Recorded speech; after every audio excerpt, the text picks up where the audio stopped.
Assalamu alaikum, chers internautes de IGFM et d'ailleurs, et bienvenue dans ce bulletin d'information. Au sommaire, Thierno Bocoum, le président du mouvement Agir, n'est plus candidat à la présidentielle de 2019. Les prix du péage de Dakar à l'aéroport international Blaise Diagne ont été revus à la baisse depuis ce lundi. Génération Foot est éliminée de la Coupe de la Confédération africaine de football et son élimination marque la fin de la participation sénégalaise aux compétitions de la CAF 2018-2019. Voilà pour le sommaire. Dans quelques instants, le développement. Thierno Bocoum, le président du mouvement Agir, ne sera plus candidat à la présidentielle de 2019.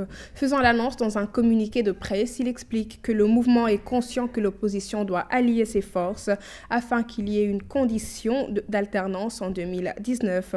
Le mouvement précise que même n'étant plus candidat, le combat de Agir reste le départ du président Macky Sall du pouvoir. La baisse du prix du péage de Dakar à l'aéroport international Blaise Diagne, promis jeudi dernier par le président de la République Macky Sall, est effective à partir de ce lundi 24 décembre. De 3 000 francs, le prix est passé à seulement 2 000 francs CFA. Et entre Dakar et Sébikotane, le prix est fixé à 500 francs CFA au lieu de 800 francs. Adja, l'une des sœurs siamoises séparées avec succès au centre hospitalier national d'enfants Albert Royer, est décédée le samedi dernier vers les coups de 23 h.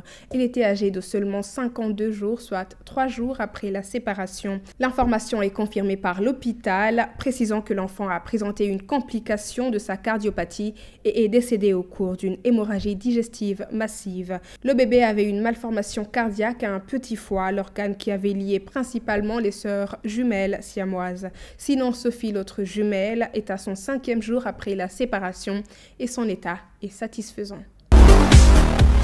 4 morts, c'est le bilan d'un tragique accident de la circulation de ce dimanche sur l'axe Darla-Linguère à hauteur de Warhor. Un véhicule qui transportait les militants de l'Alliance pour la République, APR en sigle, devant se rendre à Linguère pour accueillir le chef de l'État, s'est renversé et le bilan fait état de 4 morts et de 25 blessés. Le président Macky Sall a exprimé sa compassion et sa douleur aux familles éplorées ce lundi, promettant que de meilleures dispositions seront prises pour accompagner les blessés.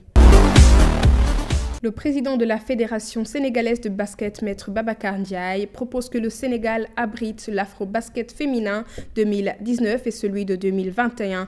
L'objectif est de pouvoir exploiter Dakar Arena, étant donné que le Sénégal aujourd'hui dispose de tous les critères nécessaires pour organiser l'Afro-Basket. Génération Foot est éliminée de la Coupe de la Confédération africaine de football, CAF en sigle, et malgré la belle rencontre où ils ont dominé leurs adversaires marocains, les Grenats n'ont pu rattraper les 2 buts pris à l'aller et n'ont par conséquent pas pu renverser le score. Génération Foot rate ainsi de peu la phase de poule. Cette nouvelle élimination marque la fin de la participation sénégalaise aux compétitions de la CAF 2018-2019 avec le Djaraf de Dakar éliminé samedi dernier de la Ligue des Champions par les Marocains de Wydad Athletic Club. Mais contrairement à Génération Foot, le Djaraf a été reversé en Coupe de la CAF. Merci chers internautes d'avoir suivi ce bulletin d'information. Rendez-vous mercredi sur www.igfm.sn. Nous vous souhaitons un très joyeux Noël parmi les vôtres.